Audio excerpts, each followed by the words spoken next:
мына Ош областының ички иштер башкармалыгынын жетекчисине Абитов Жеңиш Эсенайевич келгенден баштап мыйзамсыз иштер өтө көп арбын боло баштады. Бул келген жетекчилерди Кудай ордуна көрүп, этегине намаз окушубуз керек экен. Булардын өз жеке кызыкчылыгы үчүн бизге буйрук бере баштады. Буга чейин милициянын мурунку кызматкери Чубак Сыргабек уулу Ош облустук ички иштер башкармалыгынын начальниги Жеңишбек Абитовдун дарегине карата бир нече дооматтарды айтып чыкканы маалым. Ал өлкө башчы Садыр Жапаровго кайрылып, Абитовду коррупциялык иштерге айыптап, кызматтан алынуусун талап кылган. Бир жыл мурун мыйзамсыз жумушунан кол жууганын айткан Жаран регион каналына маалымат берди. Мисалы мыйзамсыз жумуштар боюнча жанагы өзүнүн жеке кабинетине чакырып алып, менга айтып атат: сен өз калыңмен рапорт жазып, шеке Каракулжа, Чоңай райондарына кетесин. Өз мажбурлап атат, рапорт жазасың. Эгер жазбай турган болсоң, мен сени кетирем, жок кылам иштен деп атат. А эгер өзүң ордуңда калыш үчүн билесиң да канча беришиң деп атат. Ошол жерде мен айттым: сизге бере турган менин эч нерсем жок. Эмне кылам? Сен кылмыштын бетин ачпай атасың. Мен тейлеген аймагымда бети ачылбаган кылмыш жок. Кайсы кылмышты беришим керек? Ач, каяктан болсо эми тап. Жүрөт го. Мен мындай азыр ушул күнгө чейин ачык айтпай атат элем. Мен тейлеген аймагымда Санжар деген акчалуу бирөө бар. Ошол бул себеби Арабан ровда начальник болуп иштеген. Ал жактарды жакшы тааныйт адамды, ким акчалуу, ким кандай адам. Ошол жерде мен тейлеген аймакта Санжар деген бала бар. Акчалуу. Ошон именно ошону айтып атат.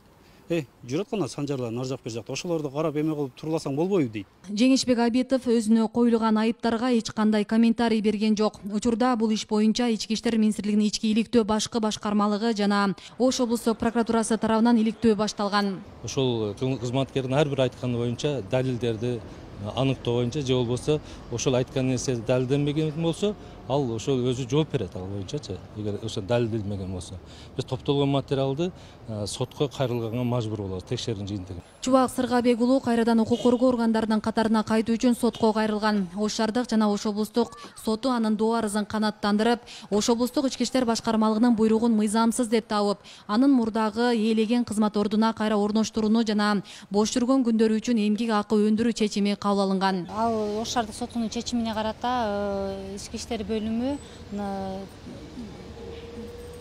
наразы болуп бизге Ош областык сотуна апелляциялык даттануу келтирген.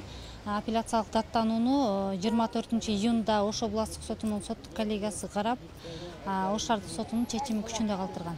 Чубак Сыргабек уулу 2021 жылдын 20 августунда кызматтан бошотулган. Буга анын иштеги кемчиликтери боюнча жана кызматтык тартиптерди одоно бузгандыгын себеп келтиришет. Ал кызматкерди ээлеген кызматынан бошотуу жөнүндө сунушу келгенде аны четке кагып, бардыгы баягы кызматтык тартип тепкич менен болуш керек. Буга чейин ал сөгүш алган экен, катуу сөгүш алган экен. Ошондон дароо эле ээлеген кызматтан бошотпой, баягы кызматына толук эмес ылайыктуу деген сөгүш жарыялап, ошо менен чектелген да. Ошол эле учурда былтыркы жылы 11-июлда анын жубайы арыз менен карастырган ички иштер бөлүмүнө кайрылгандыктан Кыргыз Республикасынын ички иштер министрлигинин ички иликтөө кызматы тарабынан ошо милиция кызматкери ошондой денеге залал келтирүү боюнча жорук жасагандыгы үчүн кызматтык иликтөө жүргүзүп, кызматтык иликтөөнүн жыйынтыгы менен жана мурдагы кызматтык тартиптерди одоно түрдө бузуп келгендигин эске алуу менен былтыркы жылы 20 августта аны ички иштер органы катарынан бошотуу жөнүндө корутундусу чыгып, Ош облустук иштер башкармалыгынын начальнигине ошо ички иштер органынан бошотуу жөнүндө сунушун жөнөткөн. Ал сунушту колдоп, ички иштер башкармалыгынын начальниги аны өз буйругу менен ички иштер органынын катарынан бошотулган да. Анткени менен Сыргабек уулу Ош облустук ички иштер башкармалыгынын берген маалыматына макул эмес. Мунун баарын жумуштан кетирүүнүн амалы деп эсептейт. Мен больницада болгом. Мен больницада дарыланып жаткам. Ошол убакта буйрук чыгып атат. Элдин баары мындай бардык адам түшүнөт. Больницада жүргөндө андай буйрук чыгарган мүмкүн эмес. Андан сырткары ички иликтөөнү 3 кызматкерлер тарабынан жүргүзүлөт деп турат.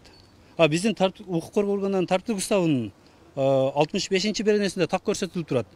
Ички иликтөөнү бир службанын кызматкерлери тарабынан жүргүзүлөт деп турат. Мына жерде мен сиздерге кагазда көрсөтүп бердим. Ички иликтөөнү 3 кызматкер тарабынан жүргүзүлүп турат. Же укук коргоо органдарынын тартип уставындагы ушу беренелерге баш ийбей атат. Аларга да карабай атат. Же болбосо УПКнын 17-беренесинде күнөөлүү презумпциясы бар. Ал жерде айтып жатат. Сот тарабынан күнөөлүү деп табылып, күчүнө кирген чечими жок болсо күнөөлүү деп эсептелбейт деп атат. Бул жерде ички үйлүктүү кызматкерлери мени күнөөлүү деп таап атат. Буларга ким укук берди мени күнөөлүү деп тапканга? Күнөөлүү деп бир гана соттоп атат. Белгилей кетсек, облустук ички иштер башкармалыгы Чубак Сыргабек уулунун жазган арызынын негизинде жогорку сотко кассациялык арыз менен 1-сентябрда кайрылышкан. Регион телеканалы иштин жүрүшү менен кабардар кылып турмакчы. Асия Сыдыкова, Илимбек Турсунбай уулу, Регион телеканалы, Ош облусу.